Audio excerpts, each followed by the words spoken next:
June 24th, 2007. It's the day the WWE and the world of professional wrestling changed forever. Not because of a championship match or some carefully planned storyline, but because of one dark incident that sent shockwaves through America. In a single weekend, the man widely regarded as one of the greatest technical wrestlers in history became the center of the most disturbing story the industry had ever seen. A story that nobody saw coming. A story that nobody wanted to believe. And a story that, even all these years later, still doesn't have a simple explanation. Today, we're going to look at the full picture. The career, the man, the warning signs, and the catastrophic weekend that brought an entire industry to its knees. This isn't a feel-good story. This isn't a story told for clicks and views. It's my personal attempt as a lifelong wrestling fan at understanding how someone so universally respected, someone I loved watching wrestle, could end up at the center of the darkest day in WWE history. It's complex, it's uncomfortable, and at times it's genuinely heartbreaking. But if we're going to understand what truly happened, we have to start at the beginning. Ladies and gentlemen, this is the story of the darkest day in WWE history. Chris Benoit was, by every measurable standard, a wrestling obsessive. There's a story from his early days working for New Japan Pro Wrestling that tells you everything you need to know about the kind of performer Benoit was. After making an error during a match, what wrestlers call a botch against Chris Jericho, a young Benoit was so furious with himself that he reportedly forced himself to perform 500 squats as a self-imposed punishment, not because anyone asked him to, but because in Benoit's mind, anything less than perfection was simply unacceptable. That relentless, almost punishing dedication followed him everywhere, through New Japan, through ECW, through WCW, and eventually all the way to WWE. But it was during his time in WCW that Benoit crossed paths with a woman who would become the most important person in his life. Nancy Toffoloni, performing as a valet in WCW, had an immediate on-screen chemistry with Benoit that quickly developed into something far more real. What began as a scripted storyline, ironically booked by Nancy's then-husband Kevin Sullivan, became a genuine relationship, and before long, the two had left their respective marriages and built a life together. They welcomed a son, Daniel, in February of 2000, and later that same year tied the knot. By the time WCW collapsed and Benoit made the jump to WWE as part of the Radicals group, it seemed like everything was finally falling into place. He won the Intercontinental title, had classic matches with Kurt Angle and Chris Jericho, and steadily built the case that he deserved to be at the very top of the industry. That case reached its climax on the grandest stage of them all. At WrestleMania 20 inside Madison Square Garden, Chris Benoit became World Heavyweight Champion in front of a rabid crowd, and when his best friend Eddie Guerrero sprinted down to the ring to celebrate with him, the two men embracing with tears streaming down their faces, it felt like the perfect reward for two brothers who had climbed the ranks of the wrestling world side by side. Looking back at that image now, knowing what we know, is almost unbearable, because within just over a year of that moment, Eddie Guerrero would be gone. And for Chris Benoit, that loss would set into motion a downward spiral that nobody around him fully understood until it was far too late.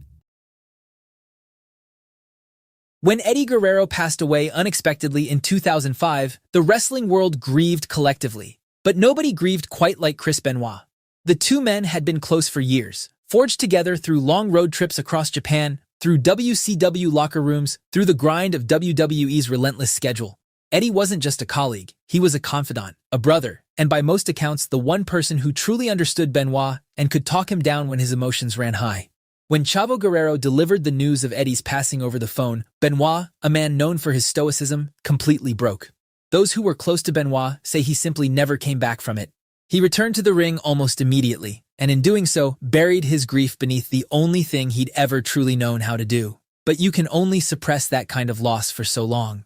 What made it worse was that Eddie's passing was far from the first time Benoit had lost someone he cared about. Over the years, the list of colleagues and close friends who had passed away had grown to a deeply troubling length. Brian Pillman, Owen Hart, the British Bulldog, Kurt Hennig, Road Warrior Hawk. Wrestling had taken so many of the people who had shaped Benoit's career, and it didn't stop after Eddie either.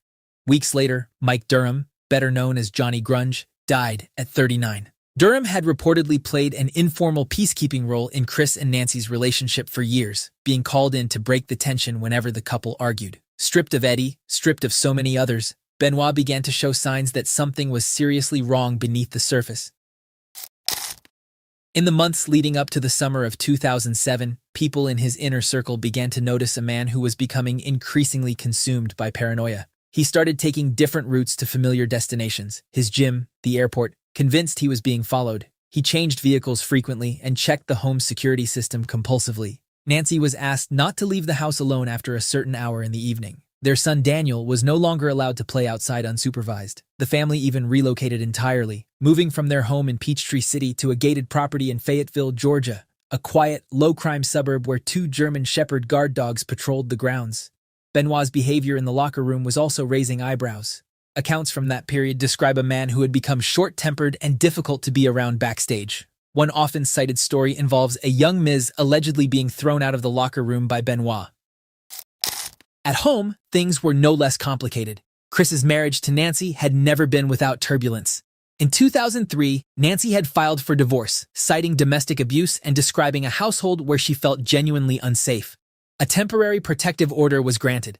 For several months, the couple were separated. Then, as suddenly as the proceedings began, Nancy withdrew the filing and they reconciled. But the issues never truly went away. Nancy had reportedly confided in close friends that she was considering leaving and taking Daniel with her to Florida to be near her family. By the time the summer of 2007 arrived, Chris Benoit was a man carrying the weight of unprocessed grief, a deteriorating marriage, a battered body, and, as science would later reveal, a brain that had been quietly damaged over decades of punishment inside the ring. The ingredients for something terrible had been building for years, and in one devastating weekend in June, everything came crashing. Vengeance 2007 was supposed to be another routine pay-per-view. One of the most anticipated bouts on the card was Chris Benoit facing the rising CM Punk for the ECW Championship. But when Showtime arrived, Benoit was nowhere to be found. WWE officials were initially told there had been a family emergency.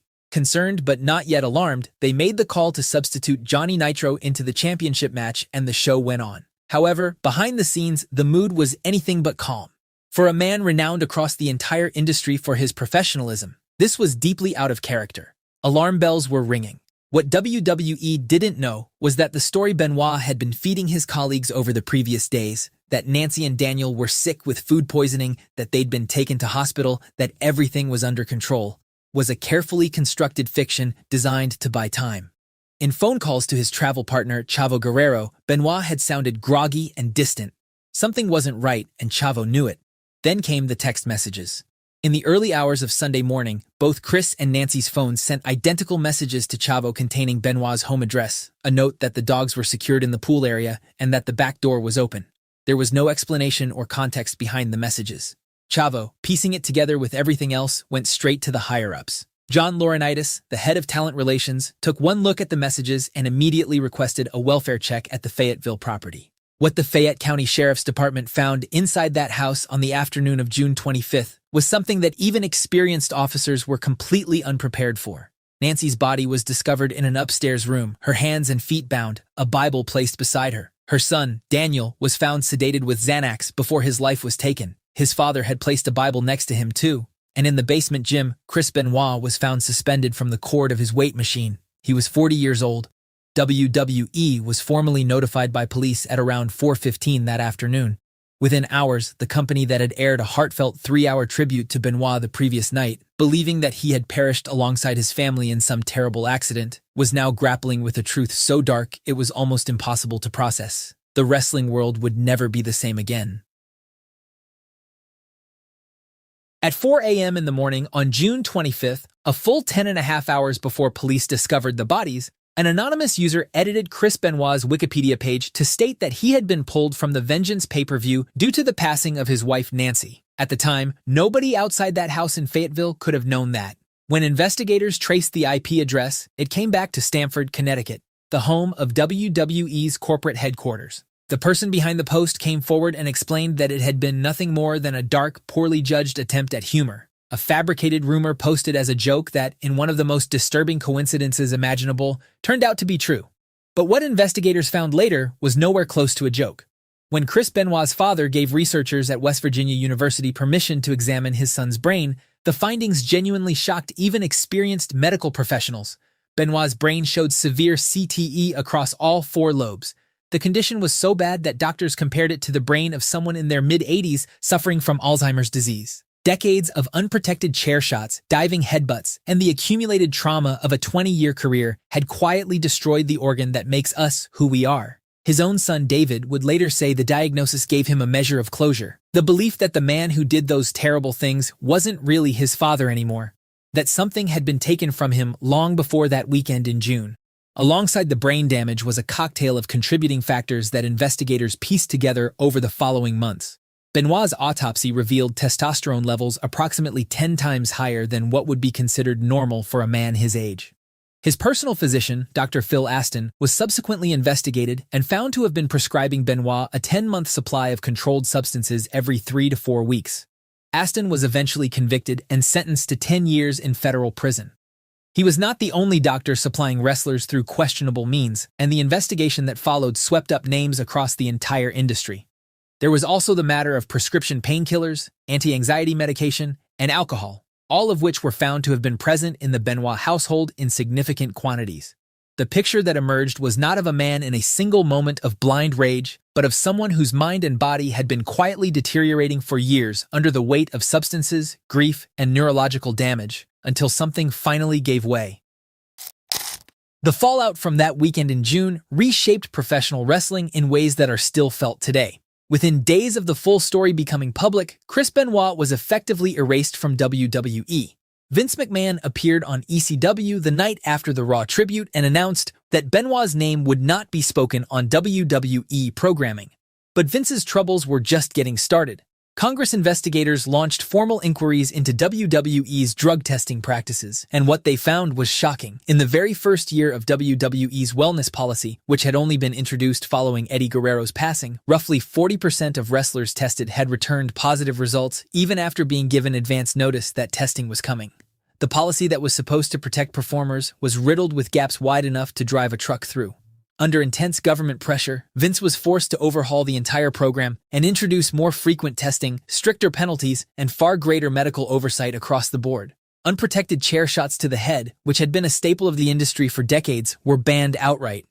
The diving headbutt, the very move that had defined Benoit's career and almost certainly contributed to his neurological decline, became subject to heavy scrutiny. Concussion protocols were introduced that simply hadn't existed before. By 2008, WWE had officially transitioned to a TV PG rating. Blood was phased out. Adult storylines were softened. The aesthetic of the entire product shifted towards something families could watch together. Whether you view that as a positive evolution or a creative compromise depends entirely on your perspective as a fan. But there's no question about what drove it. And yet, for all the changes WWE implemented, the wider wrestling world remains a deeply concerning place when it comes to safety. Hundreds of independent promotions operate globally today with little to no medical infrastructure, no concussion testing, no wellness policies, and no one pulling wrestlers from matches when something goes wrong.